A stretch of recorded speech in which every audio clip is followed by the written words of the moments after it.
ଦୁର୍ଗା ପୂଜା ବା ଦଶହରା ଭାରତର ଏକ ପ୍ରମୁଖ ଧାର୍ମିକ ଓ ସାଂସ୍କୃତିକ ପର୍ବ ଅଟେ।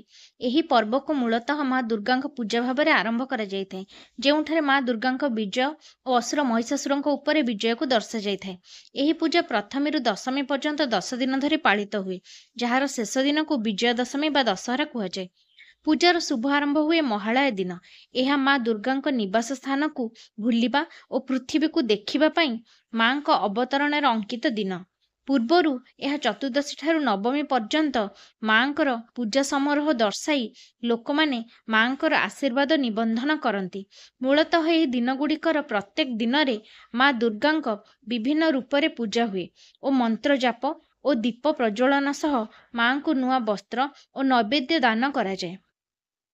ରାମାୟଣ କାହାଣୀ ଅନୁଯାୟୀ ଭଗବାନ ରାମ ତାଙ୍କ ଭାଇ ଲକ୍ଷ୍ମଣ ଓ ହନୁମାନଙ୍କ ସାହାଯ୍ୟରେ ରାବଣକୁ ବିଜୟ କରିଥିଲେ ଓ ସୀତାଙ୍କୁ ମୁକ୍ତ କରିଥିଲେ। ଦଶହରାର ପ୍ରମୁଖ ଆକର୍ଷଣ ହେଉଛି ରାବଣ ପୋଡ଼ି।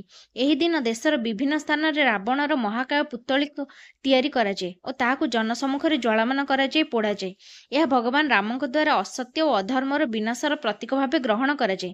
ରାବଣ ପୋଡ଼ି ସହ ଆତସବାଜି ଓ ଅନେକ ସାଂସ୍କୃତିକ କାର୍ଯ୍ୟକ୍ରମ ବି ଉନ୍ମୁକ୍ତ ଭାବରେ ପାଳିତ ହୁଏ, ଯାହା ଲୋକମାନଙ୍କର ଆନନ୍ଦ ଓ ଉତ୍ସାହକୁ ଦ୍ୱିଗୁଣା କରିଦିଏ। ବିଜୟା ଦଶମୀ ଦିନଟି ମହିଷାସୁର ମାର୍ଜନାର ଦିବସ ଭାବରେ ପାଳନ କରାଯାଇଥାଏ।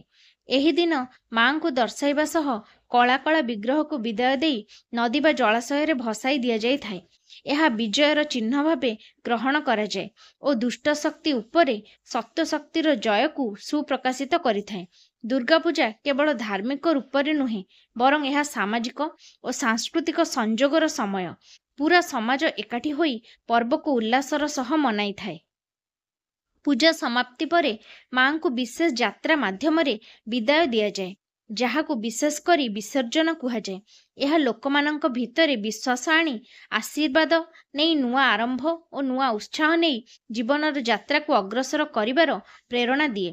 ବିଜୟା ଦଶମୀ ଦିନଟି ବିଜୟ ଓ ନୂତନ ଆଶାର ପ୍ରତୀକ ଭାବରେ ପାଳିତ ହୁଏ, ଯେଉଁଠି ଦୁଷ୍ଟ ଶକ୍ତି ଉପରେ ଆଦର୍ଶ ଓ ସତ୍ୟର ଜୟକୁ ସମାଜ ଓ ବ୍ୟକ୍ତି ଦର୍ଶାଇ ଜୀବନର ସତ୍ୟ ପଥରେ ଚାଲିବାର ପ୍ରେରଣା ପାଇଥାନ୍ତି।